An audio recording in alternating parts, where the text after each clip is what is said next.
Warfare has been a recurring theme in human history, like that one neighbor who just won't stop coming over without asking. From ancient times to modern days, artists have managed to capture the chaos, valor, and occasionally questionable fashion choices of warriors on canvas, stone, and whatever else they can get their creative hands on. So grab your artistic battle helmet and join me on a journey through time as we explore the war artwork from various eras. Just remember, while the battles were deadly serious, the art sometimes has a way of making us chuckle, scratch our heads, and wonder if those ancient warriors were secretly moonlighting as fashion designers. So, picture this: ancient Italy, a land teeming with cultural concoctions and artistic acrobatics that would make even the most daring modern art installations blush.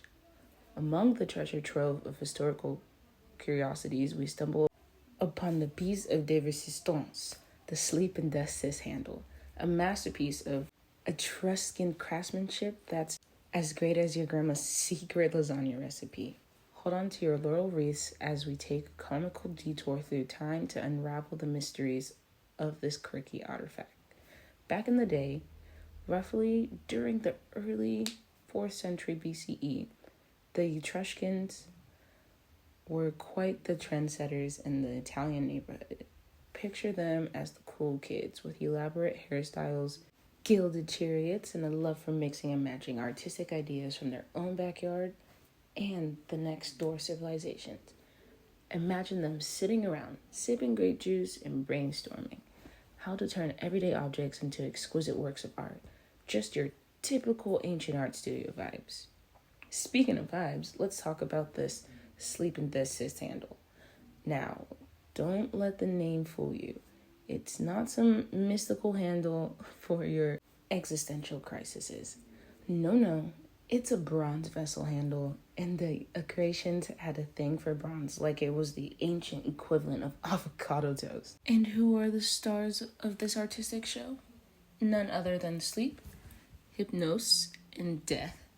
Thanatos, cozying up to none other than Sarpedon, the mythological VIP of the Trojan Warframe.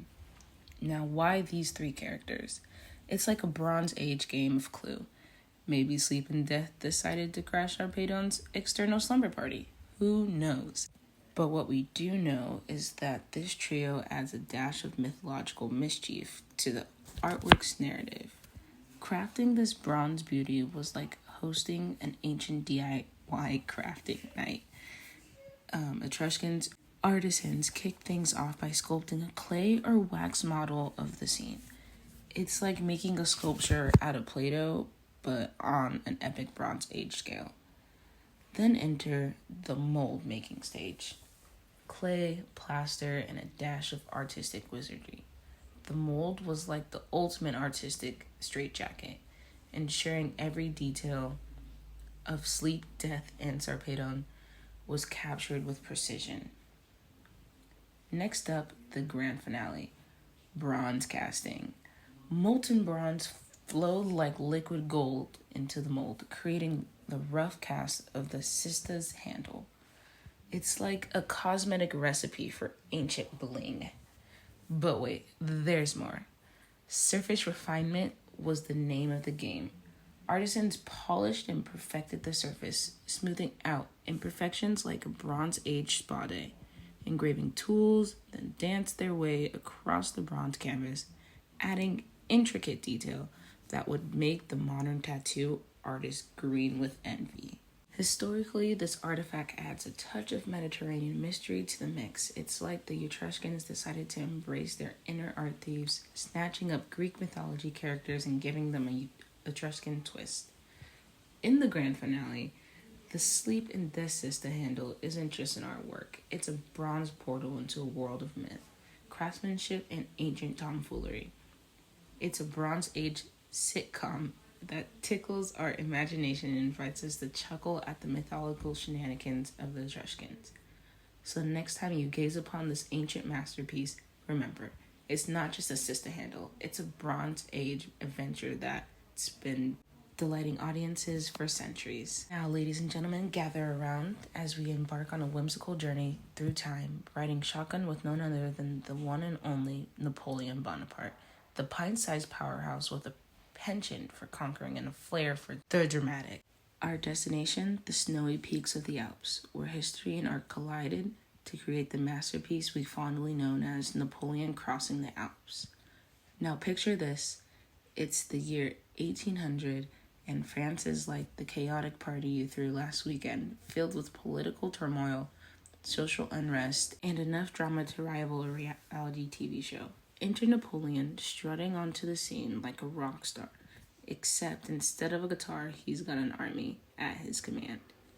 He's just pulled off a coup d'etat, becoming first consul and basically the hottest ticket in the town.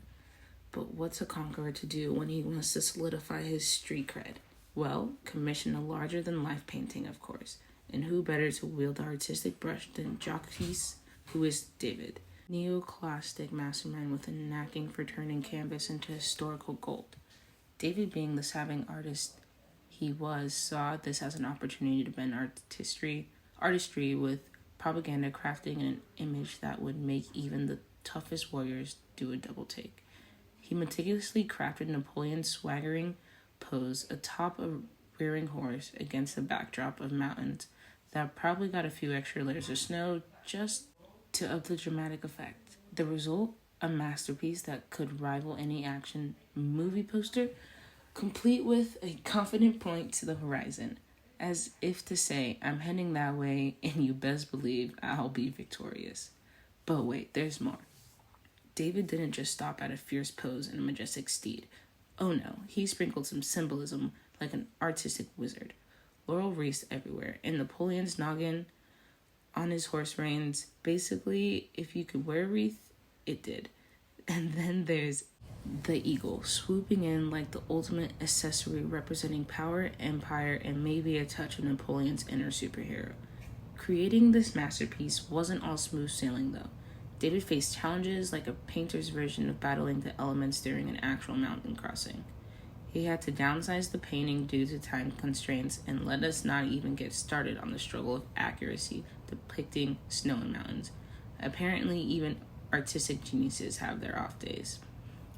Fast forward to the grand reveal in 1801, and Napoleon Crossing the Alps becomes an instant hit. It's like the 19th century equivalent of going viral, except instead of likes and retweets, it's praises and nods of approval from every corner of France. So there you have it, folks. Napoleon Crossing the Alps, where history, art, and a touch of theatrical flair collided to create a masterpiece fit for the most audacious conqueror in the books. Napoleon may have crossed the Alps, but he also crossed into the annals of art history, forever immortalizing in a painting that's as epic as his ambitions. Now behold, the Battle of Nubia, Egyptian art piece, a visual time machine that zips us back to the time where pharaohs were like the rock stars and chariots were the ultimate status symbol.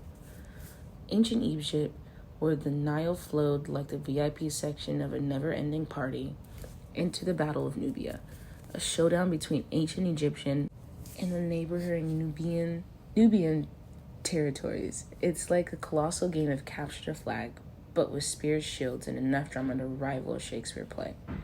Now, this battle wasn't just battle. It marked Egypt's grand expansion into foreign lands, their version of a gap year, if you will, and what better way to commemorate this epic escapade than with a larger-than-life artwork that screamed, "We conquered and we're not afraid to show it." Talk about ancient Egyptian flexing at its finest. Visually, this artwork is a feast for the eyes. Imagine warriors locked in combat, battling it out with spears and shields, with chariots raced across the scene like ancient race cars with attitude. The artist didn't hold back on the action, creating poses that would make even the most seasoned yoga jealous. And let's not forget the color palette. We're talking shades of green and blues that could put a modern-day painter's palette to shame. But wait, there's more. This artwork isn't just about showing off the Egyptians' knack for battle. It's a showcase of artistic mastery. Bold lines, defined forms with precision, capturing every muscular warrior with the precision of a 3D printer. And those vibrant pigments, they weren't just colors, they were a status symbol. Imagine walking around with a green shirt announcing to the world, I'm not just a warrior, I'm a fashion icon. Now, let's dive deeper, shall we? The historical context is like the juicy backstory of a reality TV show contestant. Egypt's expansion was no walk in the desert. They wanted those Nubian gold mines and the bragging rights to go with it. It's like the ancient imperialism, but with more chariots and less paperwork. Pharaohs and gods rub elbows in the artwork, sending a not so subtle message to Egypt, and had the divine green light for conquest. Gold is everywhere, screaming wealth and power, like the original bling of the ancient art world. And those blues, like a protective shield saying, you mess with us, you mess with the universe. The Battle of Nubia Egyptian art piece isn't just a visual spectacle. It's a time capsule of conquest, creativity, and color. It's a nod to Egypt's military might and a peek into their social structure. So the next time you're admiring this ancient masterpiece, remember, it's not just a battle scene. It's a window into a world where art met history and chariots were the ultimate fashion statement. For this next piece, a bunch of ancient art Greek sculptors gathered around a block of marble, chisels in hand, discussing the latest gossip from Mount Olympus while crafting the dying warrior sculpture, or the west pediment of the Temple of Aphia on the island of Aegea.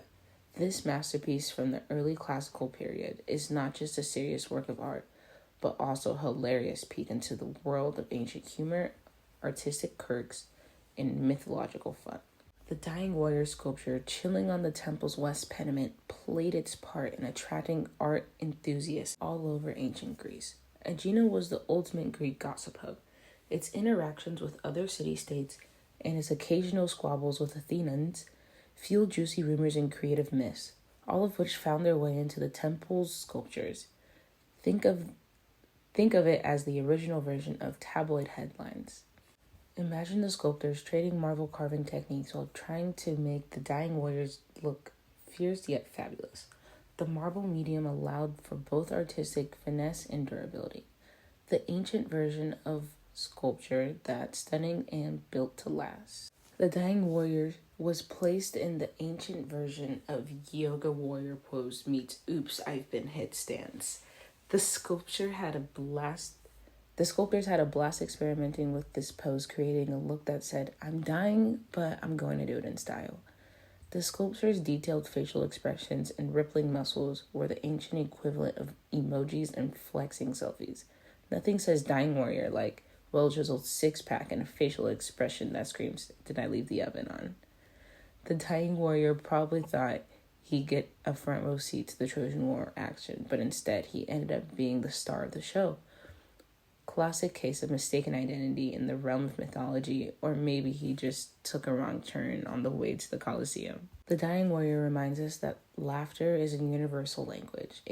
Its connection to ancient Greek culture and mythology acts as a bridge between modern and ancient humor, providing that a well-placed chortle is truly timeless. This masterpiece encapsulates not only the artistic genius of its creation, but also the playful spirit of an era where mythological tales met a touch of artistic absurdity. So the next time you're gazing at the dying warrior, go ahead and share a knowing chuckle with the past. After all, art is meant to be a feast for the eyes and a tickle for the funny bone. Last but certainly not least, the Ludovisi battle sarcophagus emerged during a time where the Roman Empire was flexing its muscles. It's like they said, why settle for a regular tomb decoration when you can have a front row seat to a marble combat extravaganza? The sarcophagus was part of the Roman tradition, showing off where the deceased tomb was like a VIP party and their final resting place was the hottest ticket in town. Step right up, folks, the ultimate show of ancient heroism and over-the-top artistic flair. Picture the sculptors carving every detail from intricately designed armor to seriously determined facial expressions. They probably shared jokes, carving tips, and debated whether the hero six-pack should be more historically accurate or aesthetically goals. The sculptors channeled their inner action directors, creating a tableau that screams, "Coming soon to a Roman theater near you." The Ludovisi battle sarcophagus transforms Roman warriors into larger-than-life heroes with the kind of battle poses that would make any Hollywood director proud. It's like the ancient version of the Knights Who Say Nay, meaning a Roman military training camp. The battle scenes of the sarcophagus are so intense, it's like the warriors are competing for an Oscar in the best dramatic death scene. Almost hear them exclaim, "I shall fall with the grace of 1,000 sunsets." The sarcophagus didn't just immortalize the deceased, it also immortalized ancient humor and creativity. It's like a time capsule of laughter, reminding us that even in the mindset of serious subjects, people always find a way to inject some comedy. The sarcophagus's vibrant storytelling and exaggerated expressions have influenced artists through the ages, from Renaissance masters to the modern-day meme creators. Its legacy proves that humor is a universal language that transcends time and artistic trends. As we delve into the delightful world of the sarcophagus, we're reminded that even in the realm of ancient art, a good laugh is never out of place. This masterpiece isn't just a portrayal of battles and heroism, it's a playful nod to the quirky creativity that shaped human history. As we reflect on the absurdity of it all, let's remember that the most valuable lesson history offers is not just about the art of war, but the art of realizing that sometimes a well-timed joke, a hearty laugh, and a meme-worthy pun might just be the most potent weapons of all.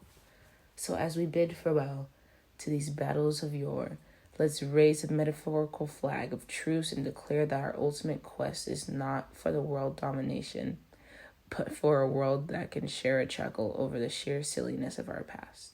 After all, isn't it much more enjoyable to engage in a pun-off than a sword fight? And with that thought, I leave you to ponder the age-old question: which came first, the war or the punchline?